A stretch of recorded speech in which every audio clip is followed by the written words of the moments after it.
Essa tá na coluna do Jamil Chad, mas é reportagem assinada pelo Jamil e pela Cris, que está aqui conosco ao vivo, e por isso que a gente pergunta para a Cris a respeito disso. Esse é um outro caso envolvendo a Mari Ferrer e que tem a ver também com a atuação da imprensa nesse caso, né? Qual é a novidade? Uma carta enviada por relatoras da ONU ao Estado brasileiro pede medidas de proteção a mulheres jornalistas que cobrem casos de crimes sexuais e denuncia esse caso envolvendo a repórter Shirley Alves.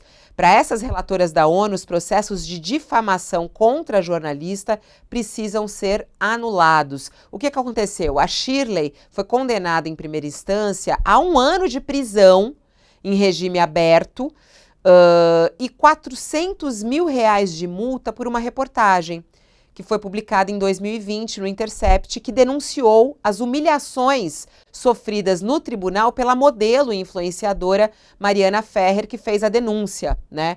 E eu queria que a Cris explicasse para a gente o que representa esse pedido da ONU ao governo brasileiro, ao Estado brasileiro, para que retire a acusação e a punição contra essa jornalista. Fabiola, obrigada. E é urgente esse pedido da ONU, é muito importante, porque, como você falou, a Shirley foi condenada em primeira instância e está recorrendo ao Tribunal de Justiça de Santa Catarina, de onde sai o juiz, que é uma das pessoas que está processando a Shirley. Então, o que aconteceu? A Shirley fez essa denúncia, muita gente se lembra, porque viralizou. Era o vídeo do tribunal no Zoom, a Mariana Ferrer foi dar o seu depoimento, ela fazia uma acusação de estupro, de vulnerável, porque ela disse que foi dopada e estuprada, e ela foi humilhada pelo advogado de defesa, o promotor e o juiz estavam presentes. Quando a Shirley divulga esse vídeo, e vejam, essa divulgação feita em novembro de 2020, numa matéria do Intercept, motivou a aprovação de uma lei no Brasil, que é chamada Lei Mariana Ferrer, imagina, que é para garantir a proteção à dignidade das vítimas de violência sexual nos tribunais. Depois, o Conselho Nacional de Justiça aprovou um protocolo obrigando os tribunais do país a julgar sob perspectiva de gênero, ou seja, levando em conta todos os estereótipos e as violências a que as mulheres são submetidas. Então, foram duas grandes coisas resultados dessa reportagem. Depois, o próprio juiz, o juiz Hudson Marcos, que é uma das pessoas, a Shirley, esse processo é por difamação e que ela perdeu em primeira instância, ela perdeu as ações movidas pelo promotor Tiago Carriço de Oliveira e pelo juiz Hudson Marcos.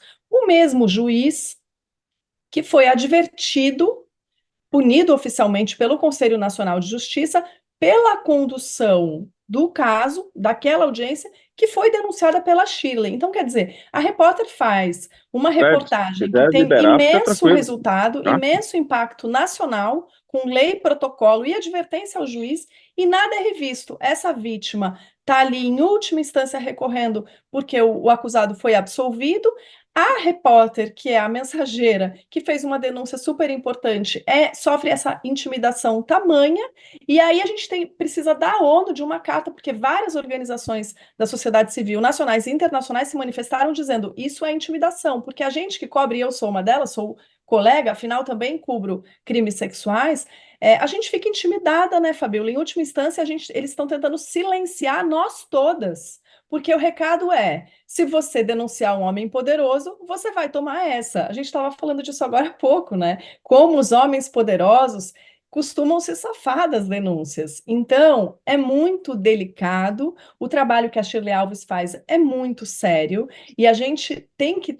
Todas nós temos que tratar isso como um problema nosso, não é um problema da Shirley, não. É um problema nosso. Uma repórter que fez uma denúncia desse gabarito e séria, e uma reportagem absolutamente completa, ser intimidada dessa forma. E a gente sabe, né, Fabiola, R$ 400 mil de multa, condenar uma jornalista autônoma, porque a Shirley Alves era freela, ainda por cima, ainda é totalmente fora do poder aquisitivo dela. É uma intimidação clara. A pessoa fica acuada e vai fazer o quê? Não vai fazer mais nenhuma outra denúncia de violador sexual no estado de Santa Catarina? Esse vai ser o resultado? Eu vou fazer? Alguém vai ter coragem de fazer, sabendo que vai ser processada? E aí, como é que É ficam muito as mulheres que importante estão sendo isso. vítimas de violência? Não, intimidar a imprensa a denunciar isso, intimidar a imprensa a tratar desse assunto. Por isso que é importante a gente estar nesse momento aqui falando sobre isso, e por mais que algumas pessoas se incomodem, né? Porque é engraçado, como a própria audiência, não quero ouvir sobre isso. É violência contra a mulher? Não quero. Gente, é um assunto que a gente precisa colocar em pauta, precisa colocar na pauta do café da manhã. É preciso falar, a gente precisa Deixa eu falar lembrar sobre um isso. caso. Fala. Deixa eu É que a gente lembrar está um com caso. muita Teve um pressa, caso, viu, Thales? É bem rapidinho, porque a gente tem o secretário do teve um caso Ministério da famoso Justiça aqui no conosco já. Rio, que foi a morte de uma menina chamada Cláudia Lecim Rodrigues. E a imprensa cobriu, teve imprensa internacional, etc.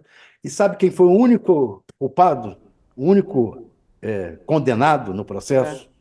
Foi um sujeito chamado Ricardo Couto, Putz. o repórter O que, repórter. que fez uma matéria dizendo que um juiz demorou a apurar o caso e o culpado, o assassino, fugiu do país.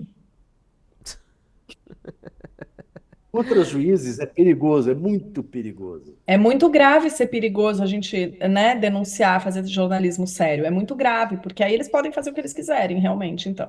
É. Ó, Cris, um beijo pra você. Obrigada por estar aqui. Sempre bom ter a sua presença aqui. A gente sabe onde a gente bate quando a gente quer falar desse assunto, porque você é uma baita de uma estudiosa nisso.